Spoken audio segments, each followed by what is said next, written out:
Eu sou Rafael, psicólogo, e existe um estranhamento belo na névoa. Ela esconde o familiar, mas revela o desconhecido. Isso não é especificamente sobre névoa. Ou é? Hoje a reflexão é sobre o Hashira Tokito, meu favorito de Demon Slayer. Como é bom fazer vídeo do personagem favorito. Tem spoiler de todo esse anime. Vamos lá.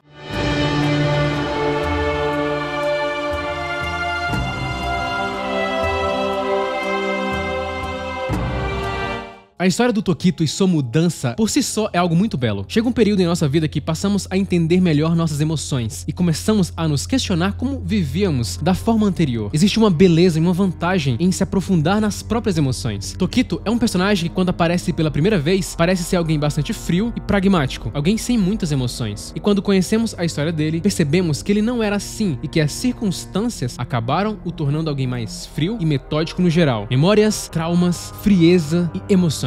É sobre isso o vídeo de hoje. Voltando lá no passado, o pai do Tokito era um lenhador e ele gostava de ajudar o seu pai. Ele vivia com seu pai, seu irmão e sua mãe. Tudo muda de um dia para o outro, porque em um determinado dia ele simplesmente perde seu pai e sua mãe, duas pessoas extremamente importantes para ele. E tudo muito rápido, de uma hora para outra. E com isso ele fica apenas com seu irmão mais velho, o Ichiro. A personalidade dos dois e a maneira como cada um enxergava a vida era totalmente oposta. O Ichiro não acreditava na compaixão e dizia que não valia a pena fazer nada pelos outros. Ele pensava dessa forma justamente pela forma que ele enxergava o mundo, como ele interpretava. Já o Tokito, que o primeiro nome dele é Muichiro, para ele já havia sentido ajudar as pessoas, pois para ele fazer o bem faz bem a quem o faz. É uma frase, por exemplo, que o irmão dele não concordava de jeito nenhum. Seu irmão não via sentido nisso. Para ele, isso era uma espécie de fraqueza e não ajudava em nada. Ele dizia que o mu da palavra Muichiro significava incompetência. E com isso, a relação entre os dois irmãos, como cita o Tokito, era sufocante. Ele sentia que o seu irmão não gostava dele, que o seu irmão era muito frio. Um era mais positivo e entrava em contraste com o lado mais pessimista do outro, e os dois não se entendiam. Mas aí acontece um outro episódio e o Tokito é forçado a mudar. Um Oni aparece um dia na casa deles e acaba ferindo gravemente seu irmão. Tokito fica furioso no momento e acaba matando o Oni de uma forma bem agressiva. Quando ele olha pro seu irmão, ele percebe que ele está à beira da morte. E nesse momento que o Yuichiro finalmente começa a expressar o que realmente ele sentia pelo seu irmão. É apenas naquele momento que o Yuichiro era sincero com ele, apenas no momento de sua morte. E tudo isso, toda essa situação causa um enorme trauma no Tokito. Aproximadamente 50% da população experimentará um evento traumático em algum momento de suas vidas. Embora as reações ao trauma possam variar muito, nem todos desenvolverão transtorno de estresse pós-traumático, o trauma pode alterar o cérebro de algumas maneiras previsíveis que todos devem estar cientes, especialmente se você ou alguém próximo a você estiver lutando para lidar após o trauma. Esse trauma faz o Tokito perder meio que as memórias. E sem poder se lembrar de muita coisa, parece que a coisa que fica mais impregnado nele é a personalidade do irmão, a personalidade que era meio que a oposta dele. Com isso, Tokito passava a se tornar alguém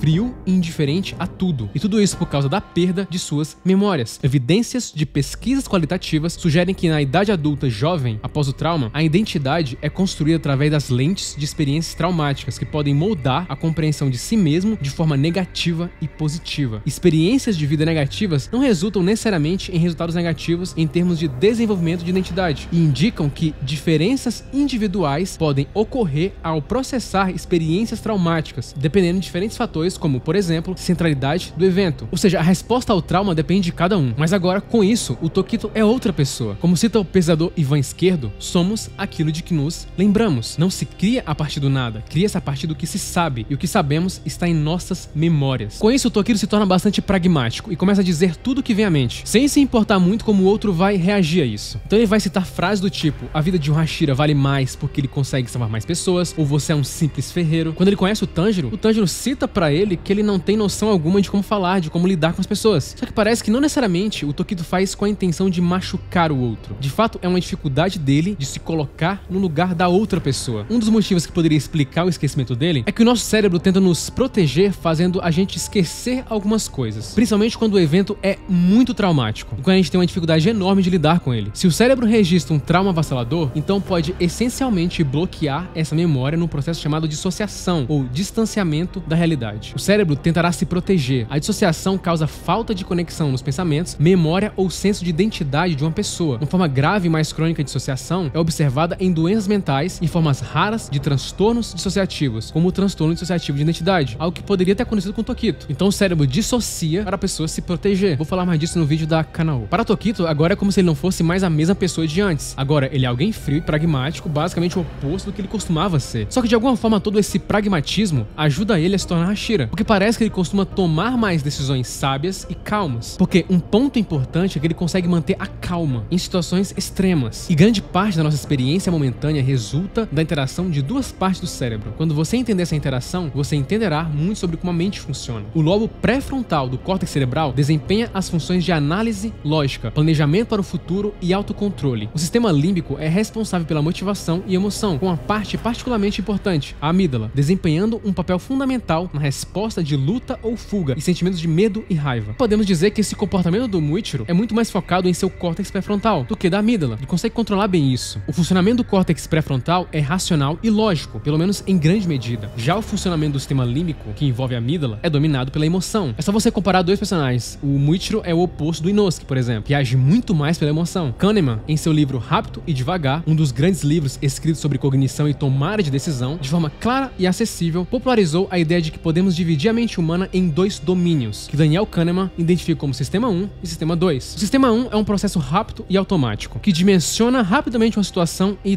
toma uma conclusão. Já o Sistema 2 é um processo mais lento, que envolve mais gasto de energia e tenta resolver o problema de forma mais sistemática. Então o Muichiro tem uma vantagem sim sobre os outros, porque ele consegue usar muito bem esse Sistema 2. Porém, isso não é vantagem em todas as situações. Os dois sistemas são importantes e precisam estar juntos. Por isso, a evolução preservou os dois, e não apenas um deles. Cada um tem o seu papel, e uma capacidade de usar os dois de forma funcional pode ser considerado uma das nossas maiores habilidades que podemos adquirir. Mas aí vem um grande problema do Tokito ter perdido as memórias e sua capacidade maior emocional, que é o que os psicólogos chamam de teoria da mente. A teoria da mente abrange a capacidade de compreender e interpretar os pensamentos, crenças e emoções das pessoas ao nosso redor. Ele orienta nossas interações sociais e nos permite navegar pelas complexidades das relações humanas. É composto por dois componentes principais: o cognitivo, que se concentra na compreensão do raciocínio e da lógica dos outros, e o afetivo, que envolve a interpretação das emoções. Essa última, inclusive, está intimamente ligada à inteligência emocional. Tanto a teoria da mente cognitiva quanto a afetiva são essenciais em nossas interações, sejam elas competitivas ou cooperativas, quer estejamos deduzindo as intenções e estratégias de um oponente no xadrez ou determinando se um amigo se sente solitário e gostaria de receber uma visita. E essas habilidades dependem da nossa capacidade de interpretar os pensamentos e sentimentos dos outros, usando indicadores sutis como expressões faciais, linguagem corporal ou tempos de reação. Ela é fundamental para que possamos entender as outras pessoas. E essa parece ser uma habilidade que o Tokito perdeu bastante após a perda do seu irmão. E com isso vem a famosa frase dele: o que você faz pelo outro, um dia volta para você. Essa era uma visão que ele acreditava, mas que se perdeu depois que ele perdeu suas memórias. Ele apenas volta a acreditar nisso novamente após ter suas memórias de volta. Tanjiro foi o responsável por ajudar ele a trazê-las novamente. E aí com isso vemos o Tokito mais forte, mais completo, porque agora ele passa a usar os dois lados, o seu verdadeiro eu e uma parte também que ele tinha aprendido com seu irmão. E com isso ele passa a ter uma capacidade maior de entender suas próprias emoções, coisa que ele não conseguia fazer muito bem antes. Ele consegue finalmente agradecer o Kanamori por ter forjado sua espada. Antes ele era bastante racional. Isso sim é muito bom, provoca muitas coisas positivas. Só que por isso ele evitava ter um relacionamento mais profundo com as pessoas. Agora ele passa a entender mais quem está ao seu redor. E isso muda a relação dele com os outros e ele passa agora a ter um significado maior na vida dele. Sua compaixão aumenta. Uma revisão recente do pesquisador Ditzer conclui que os maus tratos na infância, particularmente abuso emocional, negligência emocional e negligência física, estão ligados à alexitimia adulta. Alexitimia é uma dificuldade de descrever emoções, de sentir emoções e de descrevê-las. Isso faz sentido quando você pensa em como as pessoas, especialmente os jovens, passam pela insegurança emocional ou física. As crianças muitas vezes se desconectam ou dissociam de seus sentimentos e das situações angustiantes que lhe acontecem. O cérebro, misericordiosamente, faz isso quando algo é muito doloroso ou inexplicável para segurar. Ou seja, realmente, o cérebro do Muichiro, como acontece com muitas pessoas que passam por um trauma, acabou protegendo ele, simplesmente fazendo-o esquecer. Talvez por isso vemos ele viajando em muitos momentos, como se ele estivesse procurando alguma coisa, como se ele estivesse fora de sintonia, como se uma parte dele, de fato, estivesse faltando. A gente vê a vantagem da mudança dele quando ele consegue desestabilizar emocionalmente um Lua superior, justamente pois naquele momento ele conseguia entender o que aquele ser estava sentindo e consegue tocar no ponto justamente onde iria incomodá-lo, que fez o Gyoko perder o controle e usar seu modo mais instintivo de agir. Nesse momento vemos como sua parte relacionada à teoria da mente tinha voltado para ele. Ser lógico e pragmático ajuda você em vários momentos. Só que talvez você já tenha percebido que agir de forma pragmática e lógica sempre pode não ser muito efetivo. Precisamos das nossas emoções. São elas que dão significado à nossa vida. Nosso sistema límbico precisa de restrições corticais focais e orientação, e o córtex pré-frontal é mais eficaz quando infundido com informações emocionais e intuitivas, colaborando com o sistema límbico. O funcionamento psicológico é otimizado quando esses dois modos operam em conjunto, como uma parceria, e embora com a maioria dos parceiros, às vezes entrem em conflito. E é normal. Essa é a grande lição que foi passada ao Tokito. Não seja rígido. A rigidez não funciona muito bem em uma vida que é permanentemente impermanente. Precisamos nos adaptar às situações e entender cada situação e contexto para que possamos lidar melhor com nossos desafios durante a vida. Então, preste atenção às suas emoções, para que assim como aconteceu com o Tokito, a névoa desapareça e você consiga de fato ver o que é importante para a sua vida. Com a névoa, nossa visão está embaçada. E só quando tiramos ela de nossa frente é que conseguimos ver realmente o que está ali, no nosso horizonte, mesmo que aquilo já esteja lá